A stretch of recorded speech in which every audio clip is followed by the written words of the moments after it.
En el verano de 2014, en Rusia, empezaron a aparecer en los informes criminales de Moscú noticias sobre brutales asesinatos que ocurrían principalmente durante la noche en lugares desiertos. Al comienzo pasaban casi inadvertidos en el barullo general de la información. Se encontró el cuerpo de un hombre en el Parque Cúskovo con signos de muerte violenta. Otro más en el Boulevard Ismailovsky, luego otro y otro más. Al principio, esto parecía una trágica rutina de una enorme metrópoli, conflictos domésticos por el alcohol, peleas entre quienes estaban en el fondo social, pero algo resultaba inquietante, saliéndose del patrón habitual. El modus operandi era demasiado reconocible, demasiado brutal, demasiado carente de lógica aparente. A las víctimas no las robaban, no les quitaban lo último que tenían, ni los teléfonos celulares, ni los documentos. Simplemente les quitaban la vida con una furia metódica fuera de lo común. Múltiples golpes con un martillo que convertían la cabeza en una masa sangrienta, decenas de puñaladas, como si el verdugo entrara en una especie de trance, incapaz de detenerse. Pocos podían imaginar entonces que detrás de estos crímenes atroces no estaba simplemente la sed de lucro o un arrebato de agresión, sino una ideología neonazi, el deseo de limpiar la ciudad de marginados, o más bien justificar sus crímenes con ese deseo e incluso una retorcida ansia de fama. ¿Quiénes eran esos fantasmas con martillos y cuchillos que salieron a las calles de Moscú para impartir su sangrienta justicia? A la investigación le tomó bastante tiempo llegar a la versión de que no se trataba de un loco solitario, sino de toda una banda, aunque pequeña, pero sorprendentemente unida. Un grupo de jóvenes cuyo encuentro no ocurrió en el barrio ni en la universidad, sino en las profundidades anónimas de Internet. Su cuna y al mismo tiempo su incubadora de odio fueron comunidades ultraderechistas cerradas en Vkontakte y foros neonazis anónimos. Aquí, bajo seudónimos inventados y en una atmósfera de total impunidad, se encontraron entre ellos. Los unía un odio ardiente hacia los llamados forasteros, vagabundos, alcohólicos, marginados, hacia todos los que, según ellos, ensuciaban la imagen pura de la nación y la ciudad. Se deleitaban con las ideas del darwinismo social, considerándose a sí mismos como la raza superior y a sus futuras víctimas como biomaterial que debía ser eliminado de inmediato. Se inspiraban en las hazañas de Alexander Pichushkin, tristemente célebre como el maníaco de Vitsevsky, quien también se veía a sí mismo como el guardián del bosque, y en un video del que también hablo en mi canal Strashnota. Decidieron ir más allá, convirtiéndose en los guardianes de la ciudad. El líder no oficial de esta naciente célula de idiotez rápidamente se convirtió en Pavel Voitov, quien se ocultaba en la red bajo el apodo de Get, un joven de 20 años, audaz y con antecedentes criminales. La sentencia condicional por profanar el cementerio judío en Riga no enfrió su entusiasmo, sino que, por el contrario, solo avivó su sed de hazañas más radicales y sangrientas. Él era el motor de la banda, el generador de ideas y, como demostraría la investigación, el participante más activo, cuyas manos estaban manchadas de sangre en casi cada episodio comprobado.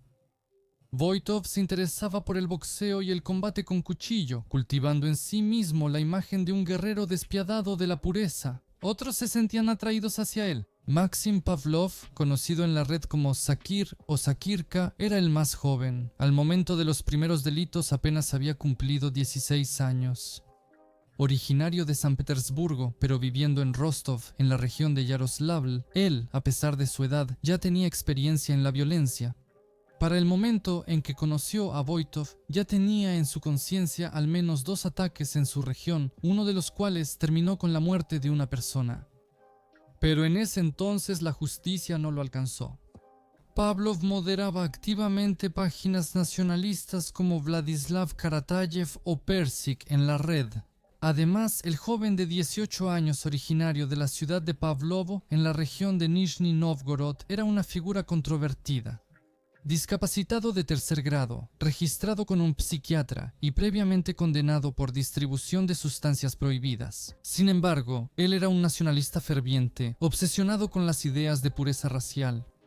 Y, finalmente, Elena Lobacheva, quien actuaba bajo el seudónimo de Ruslana Belesova, una moscovita de 25 años de Vikino, que trabajaba a veces como mensajera y a veces como asistente de contador, con una sentencia condicional por una serie de robos.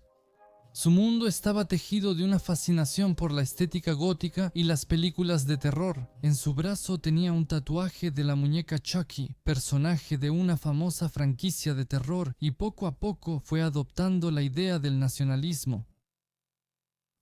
En la primavera de 2014, Voitova, Pavlov y Karataev tuvieron la ambiciosa idea de ir a Ucrania y unirse al batallón nacionalista Azov, donde, según ellos, luchaban muchos combatientes con las mismas ideas.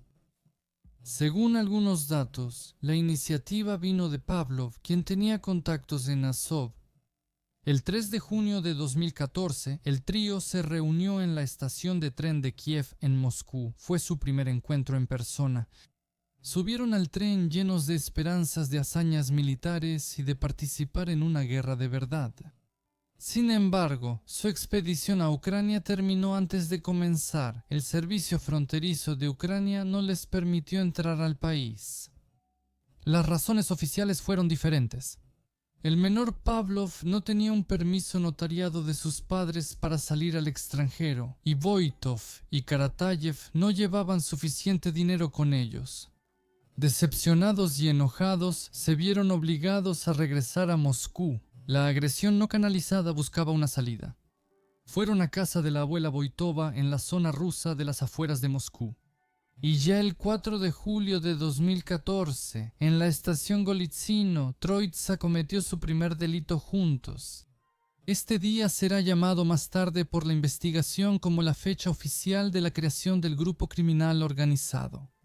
Atacaron a una pareja que les pareció claramente ebria, golpearon al hombre en la cabeza y amenazando con un cuchillo le quitaron el bolso a la mujer. El botín fue de poco más de 40,000 rublos y 2 celulares. Uno de estos teléfonos, Karatayev lo venderá en una casa de empeño en su ciudad natal unos días después, presentando su pasaporte.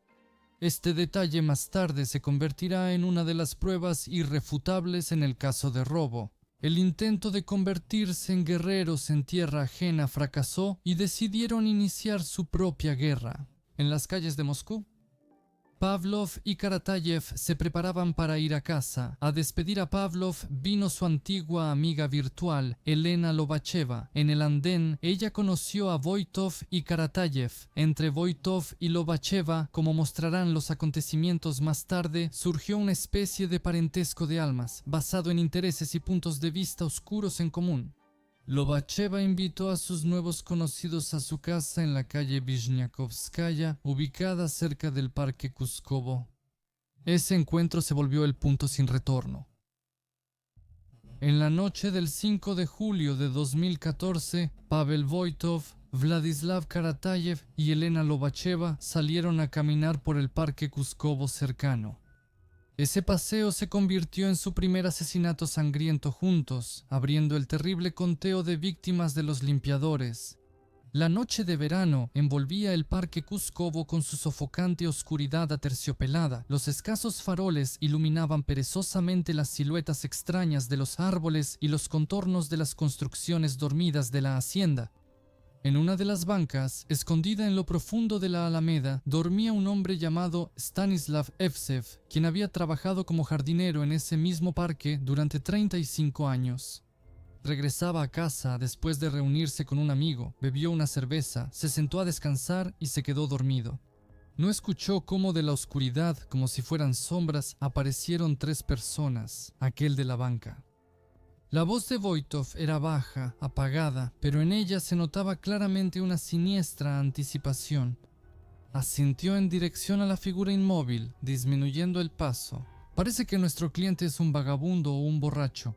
Se acercaron a la banca, rodeándola en semicírculo. Yevseyev respiraba de manera uniforme mientras dormía. Su rostro estaba relajado, sereno. No sabía que en ese momento se le escapaban sus últimos segundos. Voitov le pidió a Lobacheva que vigilara y, torciendo los labios en una especie de sonrisa, dio un último paso hacia la víctima. En su mano, como por arte de magia, apareció un martillo corto y macizo. Lo pesó en la palma, evaluándolo. El primer golpe cayó sobre la cabeza del durmiente, un sonido sordo y húmedo que helaba la sangre en las venas. La cabeza de la víctima se sacudió. Luego siguió el segundo golpe, el tercero y varios más hasta que el cuerpo quedó completamente inerte. Un líquido oscuro y viscoso comenzó a extenderse rápidamente por su cabello y su cuello. Ahora el plato principal, dijo Voitov y sacó de su cinturón un cuchillo largo y delgado. La hoja brilló siniestramente bajo los rayos de luna que atravesaban el follaje. Asestó el primer golpe con el cuchillo, luego, cambiando de posición, otro más y otro. Voitov atacaba rápido, preciso, con una especie de metódica aterradora, como si estuviera haciendo un trabajo que conocía muy bien. La hoja cortaba la carne con facilidad y con un golpe sordo golpeaba el hueso.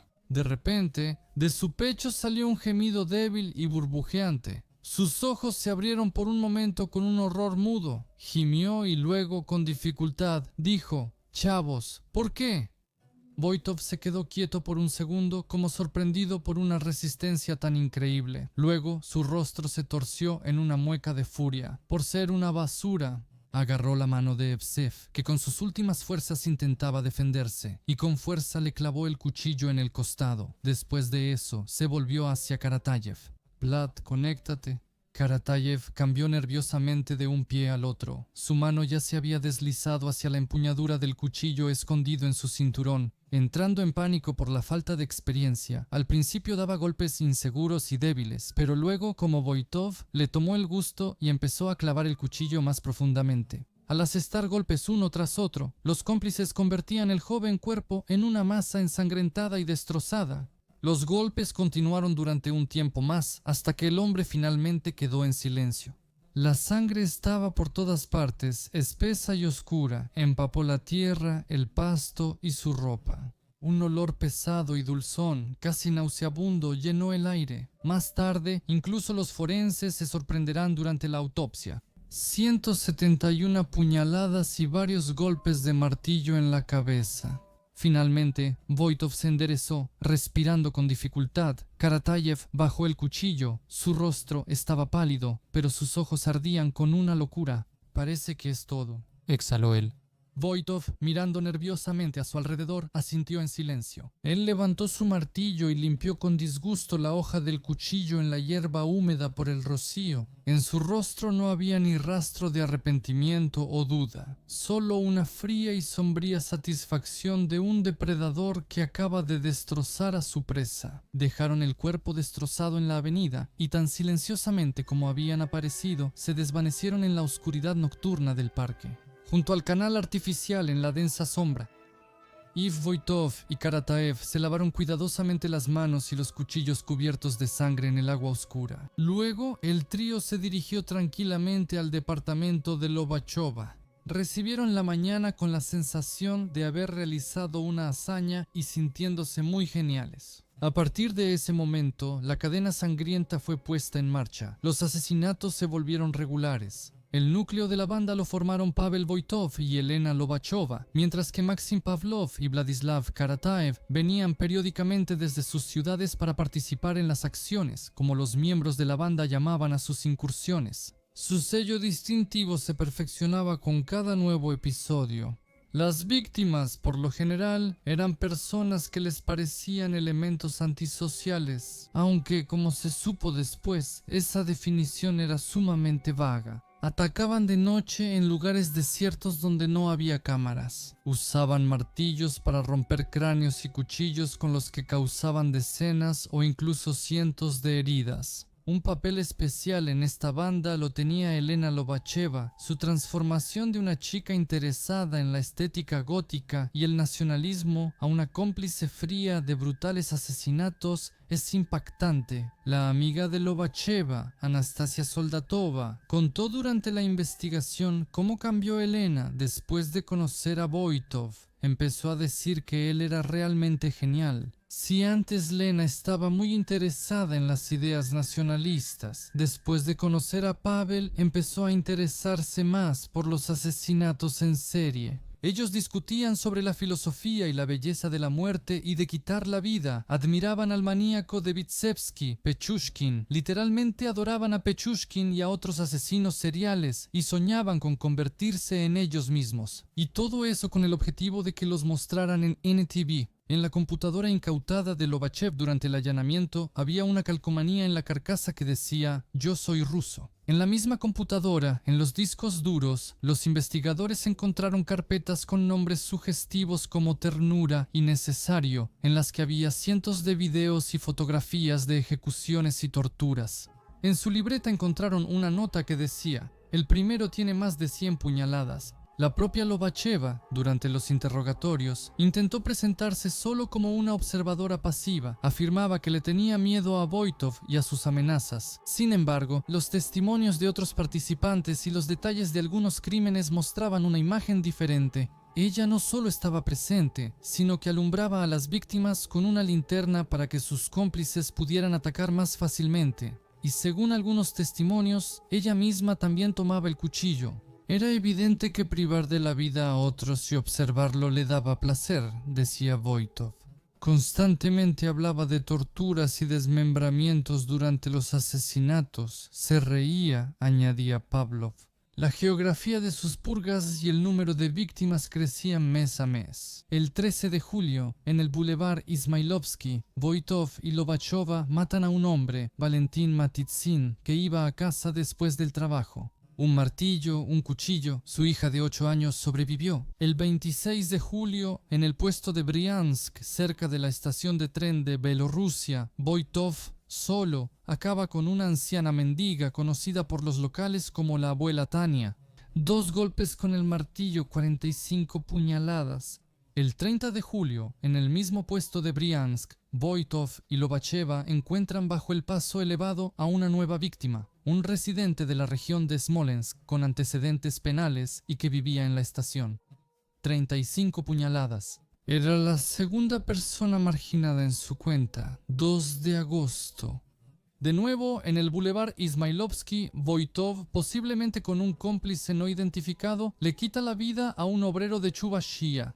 13 puñaladas. El 3 de agosto, en el parque forestal de Kuskovo, Voitov y Lobacheva atacan a un hombre dormido. Voitov lo golpea tan fuerte con un martillo que éste se rompe. Entonces toma el cuchillo de Lobacheva y asesta 28 puñaladas, una de ellas en el ojo. Luego arrastra el cuerpo hacia los arbustos, lo revisa, encuentra una bolsa con cosas y llaves. Le corta el abdomen desde el pecho hasta la ingle y mete la bolsa dentro. Lobacheva está parada al lado, alumbrando con una linterna. Según ella, vomitó. El 7 de agosto, en el Boulevard Sirenevy, Voitov y Lobacheva ven a un hombre durmiendo en una banca. Es Nikolai Babin, maestro del taller de carnes. Le asestan 84 puñaladas. Voitov toma su pasaporte y lo esconde en su escondite. El 21 de agosto, en la calle Novosavodskaya, Voitov, uno encuentra a un vagabundo dormido. Primero lo golpea y luego le da 48 puñaladas. El 22 de agosto, en la ciudad de Odinsovo, región de Moscú, Voitov y Maxim Pavlov,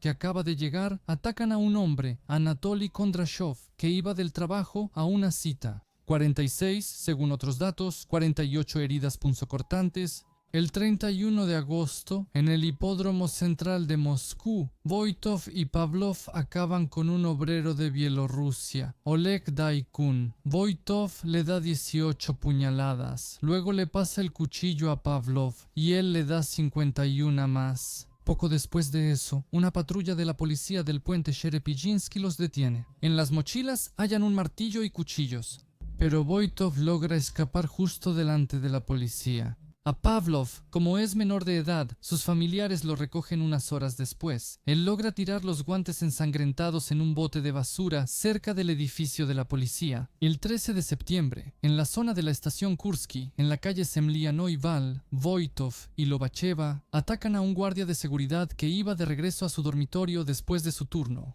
6 golpes con un martillo en la cabeza. El hombre es encontrado con vida y llevado al hospital, pero 3 semanas después fallece a causa de las heridas recibidas. 20. 3 de septiembre. En la estación Rabochi-Poselok, Voitov ataca a un indigente bajo el puente del tren. Primero le rompe la cabeza con una piedra y luego le da 46 puñaladas. Aquí, Sakirka, Persik y yo ya habíamos venido antes para golpear a un indigente, pero no le quitamos la vida esa vez, contó Voitov.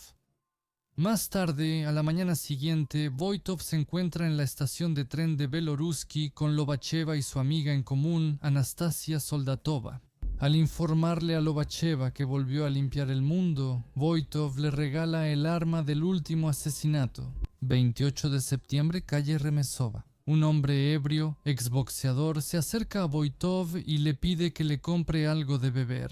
Voitov le da un puñetazo en la cara, luego lo apuñala 9 veces y le quita la cartera.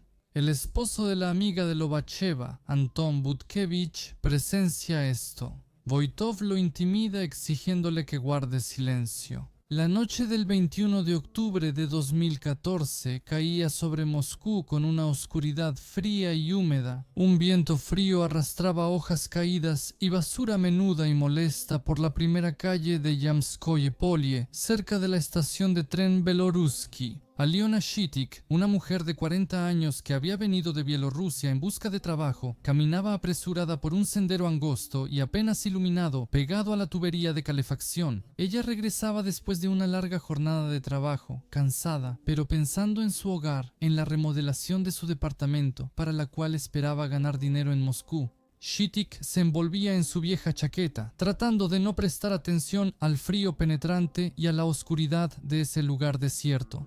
Ella no notó la figura oscura que se separó de la pared de uno de los edificios y se movió silenciosamente para interceptarla. Era Voitov, que había salido a su próxima cacería. A sus ojos, Alena, una mujer cansada, vestida con ropa sencilla que caminaba por el sendero oscuro, se transformó al instante en otra vagabunda más. Creo que está claro que la limpieza era solo un pretexto, ya que las víctimas no eran revisadas de ninguna manera y en general se volvían completamente aleatorias en realidad. Así, una mujer que volvía a casa del trabajo, de alguna manera incomprensible, se convirtió instantáneamente en basura biológica que debía ser eliminada.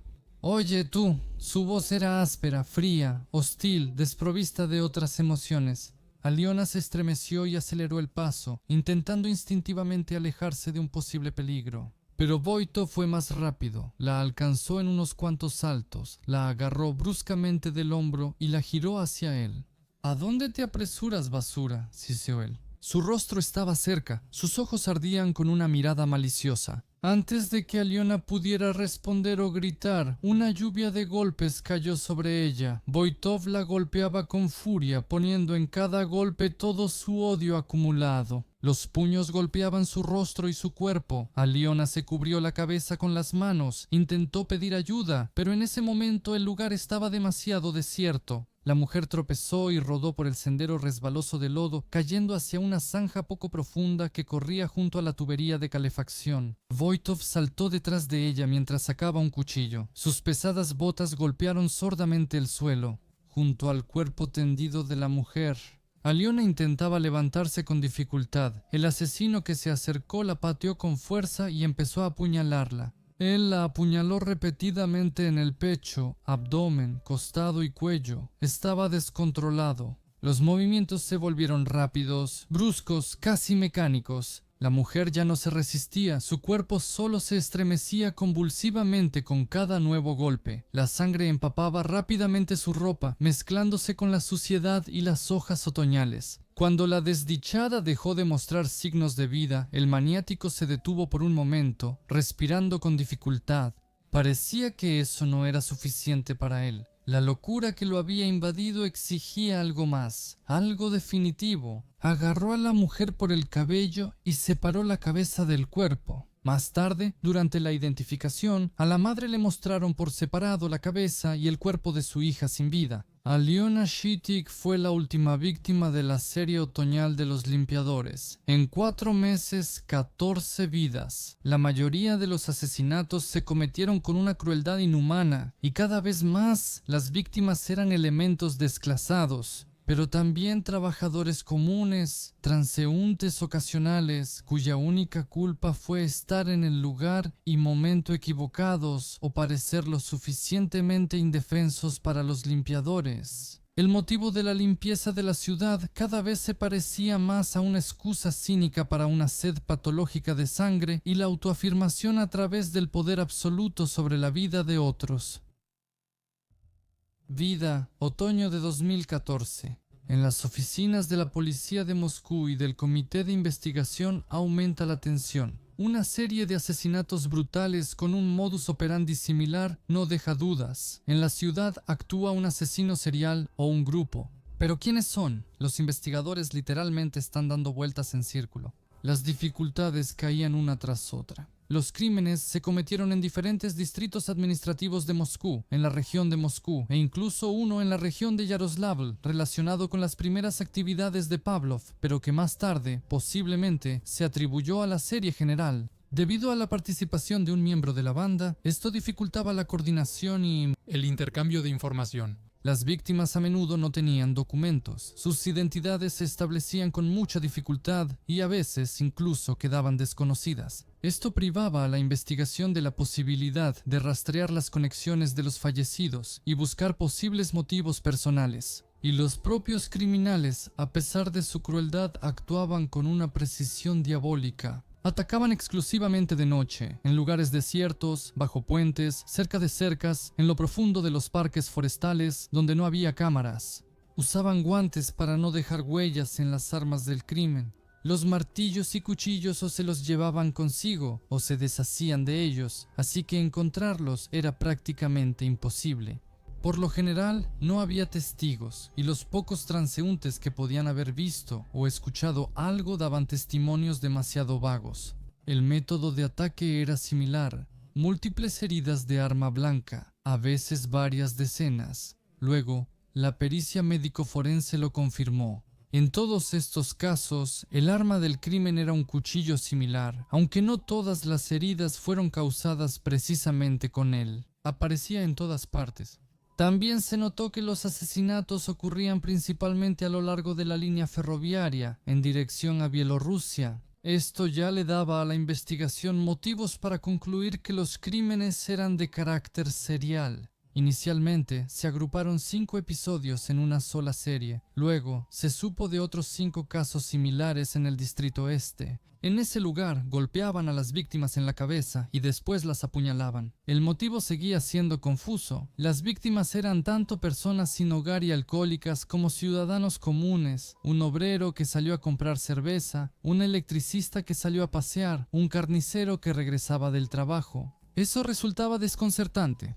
Las sospechas recayeron sobre simpatizantes de la ideología nazi. Se empezó a investigar activamente los grupos correspondientes en redes sociales, pero durante mucho tiempo no se pudieron encontrar rastros directos de los crímenes en el espacio virtual. La banda no se jactaba de sus hazañas en internet, no publicaba reportes ni videos. Hubo un momento en que parecía que la suerte estaba a punto de sonreírle a las autoridades. En el verano de 2014, después de uno de los asesinatos, la policía capturó al participante más joven, Maxim Pavlov. Lo detuvieron junto con Voitov, pero Voitov logró escapar. A Pavlov le confiscaron un cuchillo y lo llevaron al centro de detención temporal. Tiene 18 años. Parecería que aquí está la pista. Pero ninguno de los agentes del orden pensó en relacionar a un chico forastero de Yaroslavl con la persona brutalmente asesinada que encontraron cerca del lugar de la detención. Pavlov era sospechoso de robo, pero no tenía nada que ver con eso. Al final, después de que su madre llegó de Yaroslavl, dejaron a Pavlov en libertad bajo palabra, explicando la detención porque no tenía registro en Moscú. Se perdió una valiosa oportunidad. Probablemente los limpiadores tomaron este episodio como otra confirmación de su invulnerabilidad. El avance en la investigación ocurrió en el otoño de 2014, cuando las capacidades técnicas del Servicio Federal de Seguridad se sumaron al caso. Se decidió realizar un análisis a gran escala de los datos de los retransmisores de los operadores de telefonía móvil. Los agentes y los investigadores comenzaron a estudiar meticulosamente qué teléfonos estaban en el área de cobertura de las estaciones base, cerca de los lugares donde ocurrieron todas las privaciones de vida no resueltas en el momento en que se cometieron. Fue una tarea grandiosa por su escala y complejidad, pero dio resultado. En los lugares de 5 privaciones de vida cometidas en diferentes zonas de Moscú apareció el mismo teléfono móvil. La verificación del propietario de ese número llevó a los investigadores a una moscovita de 25 años, Elena Lobacheva. Ya se sabía que en el verano de 2013 recibió una sentencia condicional por varios robos de autos. Pero era difícil relacionar a una chica frágil, a primera vista, con una serie de brutales asesinatos en los que claramente participaron hombres físicamente fuertes. Sin embargo, al empezar a investigar su círculo social, los agentes rápidamente dieron con Pavel Voitov. Resultó que él se reunía frecuentemente con Lobacheva y lo más importante, sorprendentemente coincidían juntos en los mismos lugares y momentos donde después se encontraban los cuerpos de las víctimas. El cerco comenzó a cerrarse lenta pero inevitablemente. Después del sangriento octubre de 2014 hubo una calma en las actividades de los limpiadores. Quizás influyeron 2 factores. Con la llegada del frío, la gente empezó a usar ropa gruesa y gorros, lo que dificultaba asestar golpes mortales e identificar a las víctimas como presas fáciles. Y también la comprensión subconsciente de que una cantidad tan grande de crímenes en tan poco tiempo no podía pasar desapercibida para la policía. Decidieron mantenerse ocultos. Durante esta pausa invernal, los maníacos conocieron en persona a otro de sus amigos de internet, Artur Narcisov, un moscovita de 23 años que trabajaba a veces en un almacén y a veces como repartidor. Él compartía sus puntos de vista y al parecer estaba listo para actuar activamente. El encuentro entre Voitov, Lobacheva y Narcisov, según algunos datos, tuvo lugar en la entrada del edificio de Lobacheva, el 14 de febrero de 2015, y ya la noche siguiente, Voitov y su nuevo cómplice Narcisov fueron a la calle Krasny Kazanets en Bikino. Esta incursión será la última para la banda, la madrugada del 15 de febrero de 2015. La ciudad aún está sumida en la fría penumbra antes del amanecer. La calle Krasny Kazanets está desierta y silenciosa. El aire helado quema el rostro. Daniyar, un conserje migrante de unos 45 años, camina tranquilamente por el patio hacia la caseta por una herramienta. En su cabeza revolotean los pensamientos matutinos habituales sobre el trabajo y los problemas. Nota 2 figuras que se separaron de la oscura mole de una de las casas y que se mueven lentamente hacia él por la acera. Son transeúntes comunes. ¿Quién no deambula por los patios a esa hora? Daniyar no les da ninguna importancia y sigue su camino. Él no sabe que esos dos son Pavel Voitov y su nuevo cómplice Artur Narcisov y que para ellos él, Daniyar, ya no es solo un transeúnte cualquiera, sino el siguiente objetivo, basura biológica que debe ser eliminada. Voitov está acostumbrado a que sus víctimas sean débiles e indefensas, y este migrante llano joven que camina solo le parece una presa igual de fácil. Pasan uno junto al otro. Daniyar ya casi los ha dejado atrás cuando Voitov de repente se da la vuelta bruscamente. Sin decir una sola palabra, le da al barrendero un golpe corto y seco con el puño en la sien. Daniyar se quedó atónito por lo repentino y cobarde del ataque. Tambaleó, pero logró mantenerse de pie. Shaitán, ¿qué quieres? El barrendero miró desconcertado a su agresor y se preparó para defenderse, apretando los puños. Voitov no responde. En su mano aparece un cuchillo. Narcisov, dudando un poco, también saca el suyo. Acábalo, Artur, ordena rápidamente Voitov, y los dos se lanzan contra Daniyar. Pero el barrendero no piensa rendirse. Intenta esquivar los golpes y contraatacar, gritando insultos en una mezcla de ruso y su lengua natal.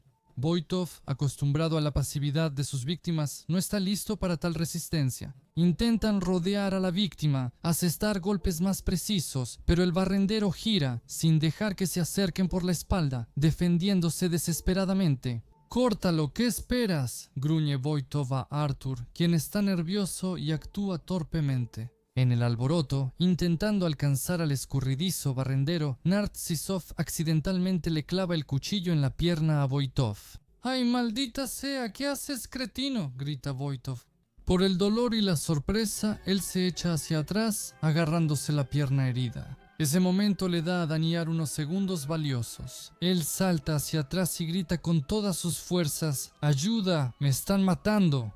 Su grito resuena como un eco por el patio adormecido. A poca distancia, en la ventana de un edificio alto, una luz se enciende y un perro ladra. Voitov, cojeando y maldiciendo por el dolor y la frustración, entiende que la cacería ha fracasado. No consiguió una presa fácil. Le lanza a Daniyar una mirada llena de odio y se la lanza a Narcisov. Arthur, vámonos todos. El asustado Arthur no necesita que se lo digan dos veces. Ambos salen corriendo, desapareciendo en la penumbra de la mañana. Daniyar se queda solo, respirando con dificultad, presionando su mano contra el cuello, por donde uno de los cuchillos sí logró cortarlo.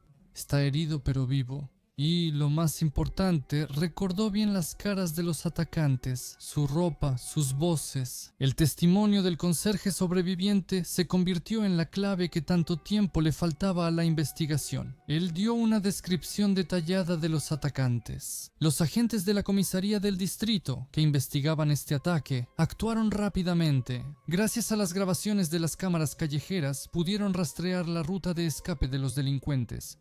Las cámaras captaron a dos hombres entrando al edificio donde vivía Lobachova.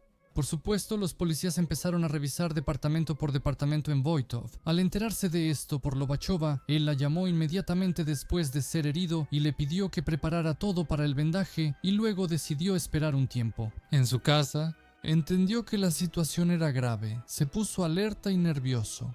El cerco a su alrededor se estrechaba con cada hora que pasaba. La detención de Voitov ocurrió ya en la estación, cuando intentaba abandonar la ciudad o borrar sus huellas. De inmediato lo llevaron a la primera dirección de investigación de casos especialmente importantes del Comité de Investigación de Moscú. Y ahí, en el primer interrogatorio, sucedió algo inesperado. Voitov escribió una confesión completamente voluntaria. No solo confesó los crímenes de los que ya era sospechoso, sino que también habló de otros que antes eran desconocidos para la investigación. Él mismo contó cómo creó el grupo y quienes formaban parte de él. Poco después arrestaron a Elena Lobacheva. En sus departamentos, durante los registros, encontraron 6 cuchillos, una pistola traumática OSU no registrada, ropa con rastros de sangre, incluida la de un conserje, un martillo, así como artículos nazis y un escondite de Voitov con documentos y pertenencias de algunas víctimas. Al poco tiempo, la policía detuvo a Maxim Pavlov y Vladislav Karatayev durante la detención en... Pavlov intentó suicidarse cortándose las venas. El último en ser detenido en abril fue Artur Narcisov. Lo atraparon en su ciudad natal de Sasovo, en la región de Riazán, por el simple robo de salchichas de crema de una tienda. La agonía de la banda de los limpiadores terminó. La sangrienta limpieza en las calles de Moscú fue detenida. Después del arresto de todos los miembros de la banda, comenzó una larga y minuciosa investigación. Los detenidos, al darse cuenta de que el juego había terminado y que había pruebas más que suficientes en su contra, en su mayoría comenzaron a confesar.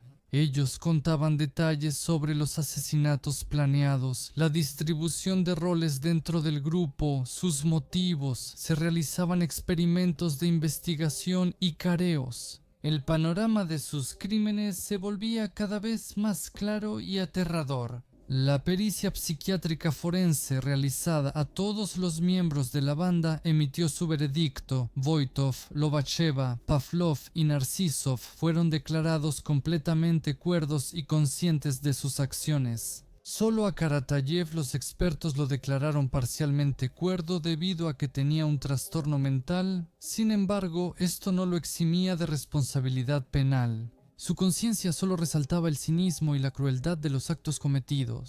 5. En abril de 2017, la investigación del caso penal de los limpiadores concluyó y fue remitida al Tribunal de la Ciudad de Moscú. A petición de Lobachova, el caso fue juzgado con la participación de un jurado colegiado.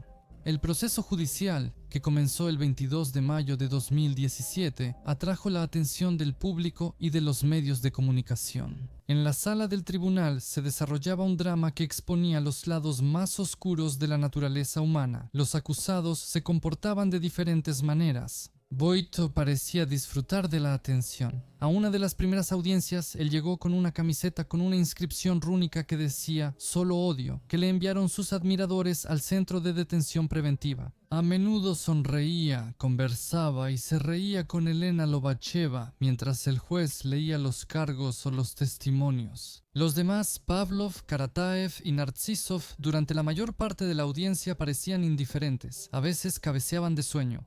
El fiscal del estado, el procurador Yaroslav Mitz, presentaba metódicamente a los jurados las pruebas de la culpabilidad de los acusados, los protocolos de los interrogatorios, los dictámenes periciales, los testimonios de los testigos y las pruebas materiales. Al analizar cada uno de los 14 episodios de los crímenes, mostraba a los jurados fotografías de las escenas del delito. En las primeras sesiones, algunos jurados apartaban la mirada de esas imágenes aterradoras. Durante todo este proceso, tuvieron que ver cientos de pruebas documentales de una crueldad inhumana. 100 era el número promedio de puñaladas que daban. El máximo era 171 puñaladas, decía el fiscal en su discurso. ¿Qué si no esto indica que ellos disfrutaban de todo esto? Eso no es odio, son maníacos. En el juicio testificaron la amiga de Lobacheva, Anastasia Soldatova, y su esposo Anton Butkevich. Ellos contaron sobre cómo conocieron a Voitov y a Lobacheva, sobre sus conversaciones acerca de armar a la banda y sobre las amenazas de Voitov hacia Butkevich después de que él presenció una de las represalias. Ambos declararon que después de dar su testimonio empezaron a recibir amenazas de grupos nacionalistas en redes sociales. A las audiencias asistieron los familiares de aquellos cuyas vidas fueron arrebatadas por los limpiadores. Olga Babina, madre de Nikolai Babin, miraba en silencio a los asesinos de su hijo. Vera Tereshkova, madre de Aliona Shitik, no pudo contener sus emociones y gritó una maldición hacia Voitov. «¡Eres un monstruo! ¿Por qué mataste a mi hija, desgraciado?» «Ojalá se mueran. Le voy a avisar a los de allá para que les den una buena bienvenida». Durante todo el proceso, de los familiares de los acusados, solo una vez apareció la madre de Elena Lobacheva, pero también se fue rápidamente sin decir una sola palabra. Voitov se negó a declarar en el tribunal, amparándose en el artículo 51 de la Constitución. Sin embargo, después de que se leyeron sus declaraciones y los datos de la investigación, se levantó y dijo: «Todo esto ya no se puede devolver, pero quiero pedir sinceramente perdón a las víctimas». Esta disculpa sonó especialmente cínica en el contexto de su comportamiento en la sala. Lobacheva intentó presentarse como una víctima de las circunstancias. Afirmaba que solo observaba, miraba a un punto fijo y que no le tenía miedo a Voitov. Pavlov culpaba a su infancia difícil y a la propaganda de Internet por sus acciones. El 21 de junio de 2017, el jurado emitió su veredicto. Los 5 implicados en el caso fueron declarados culpables de los actos que se les imputaban. Voitov, Lobacheva, Pavlov y Karataev fueron considerados indignos de indulgencia. Solo en el caso de Artur Narcisov, las opiniones del jurado sobre la indulgencia estuvieron divididas, 6 a favor, 6 en contra. 23 de octubre de 2017. 3 años y 3 días después del último asesinato comprobado cometido por la banda, el tribunal de la ciudad de Moscú dictó sentencia. Pavel Voitov fue condenado a cadena perpetua. Elena Lobacheva recibió 13 años de prisión con cumplimiento de la condena en una colonia de régimen general.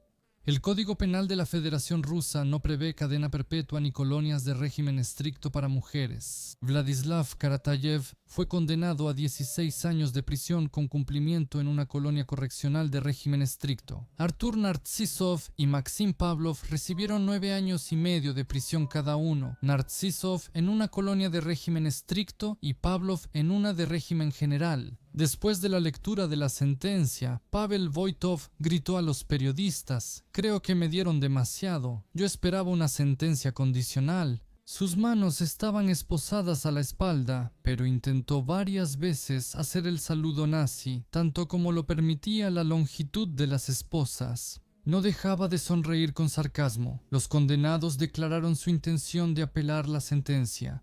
En cuanto a la psicología de los miembros de la banda, Pavel Voitov es el líder, el principal organizador y ejecutor de los asesinatos. El tipo de personalidad es depredador, dominante, narcisista con rasgos sádicos, motivos, superioridad ideológica, neonazismo, sed de poder sobre la vida y la muerte, disfrute de la crueldad, culto a los asesinos seriales, rasgos, frío, calculador, metódico, obsesionado con el control, no mostró remordimiento, usaba la ideología como una tapadera para su sadismo personal, sabía reclutar y someter a otros. No hay un diagnóstico, pero presenta rasgos de psicopatía con un componente narcisista y trastorno narcisista de la personalidad, su actitud hacia los asesinatos, placer, ritual.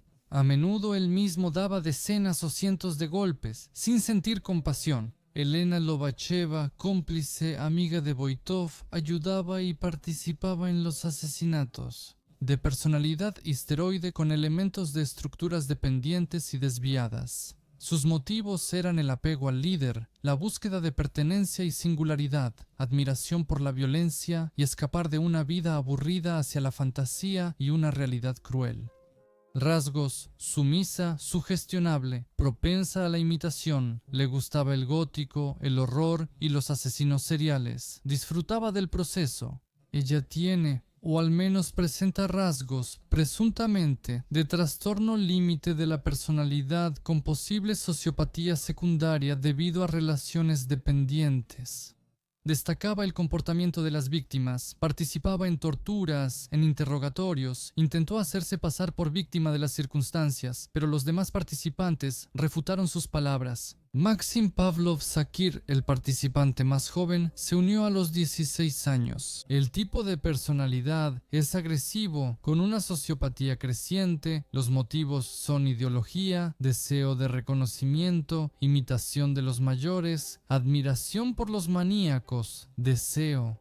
Rasgos débiles, emocionalmente insensible, fácilmente manipulable, no tenía valores morales sólidos, presenta rasgos de trastorno disocial en forma adolescente, posible predisposición temprana a la psicopatía, actitud hacia la privación de la vida. Al principio estaba confundido, luego se involucró, intentó justificarse culpando a la influencia de Internet y a una infancia difícil. Vladislav Karatayev Persik, discapacitado de 3er grado, exconvicto, registrado con un psiquiatra. El tipo de personalidad es vulnerable, mentalmente inestable, con una necesidad distorsionada de pertenencia y reconocimiento, motivos, pertenencia al grupo, deseo de ser importante a pesar de la marginalidad. Rasgos: inseguridad, ansiedad, tendencia a la sumisión, pero en la manada es agresivo. Diagnóstico: parcialmente imputable con trastorno mental que no excluye la responsabilidad, probablemente trastorno esquizotípico o forma residual de esquizofrenia.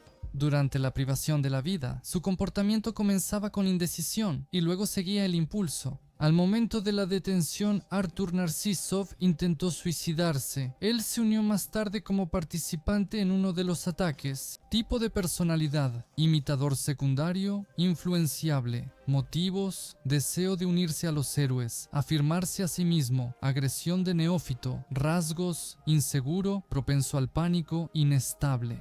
No pudo cumplir con la tarea, perjudicó al líder, después de lo cual la banda prácticamente se disolvió. Diagnóstico: presumiblemente tipo socialmente infantil, sin rasgos psicopáticos marcados. Se comportó de manera torpe, hirió accidentalmente a Voitov y al ser capturado, resultó ser un ladrón y un fracasado menor.